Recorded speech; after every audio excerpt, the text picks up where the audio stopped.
அங்க என்னன்னா ஜோசப் விஜய் எனும் நான் அதுல இருந்தே நான் வெளியில வரல. சரின்னு பார்த்தா இந்த பக்கம் பார்த்தா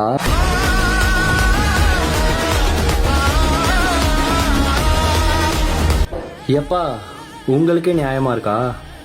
ஒரு மனுஷன் எவ்வளோ மோட்டிவேஷன் தாங்க முடியும் சொல்லுங்க நீங்களே.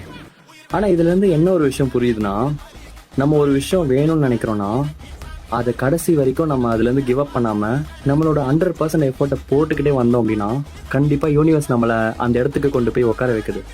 இதை விட லைவ் எக்ஸாம்பிள் எதுவுமே இருக்க முடியாது. நான் முதல்ல இந்த 2 ஃபோட்டோவையும் ஃப்ரேம் போட்டு என் வீட்டில் ஒட்டலான்னு இருக்கேன். நீங்கள் கவலையே படாதீங்க. இன்னைக்கு அவங்க ஜெயிச்சிருக்காங்க, நாளைக்கு நீங்கள் ஜெயிப்பீங்க, அதுக்கு அடுத்த நாள் நான் ஜெயிக்கிறேன், எல்லாருமே ஜெயிக்கிறோம். உங்களுக்கான டைம் ரொம்ப தூரத்தில் இல்லை.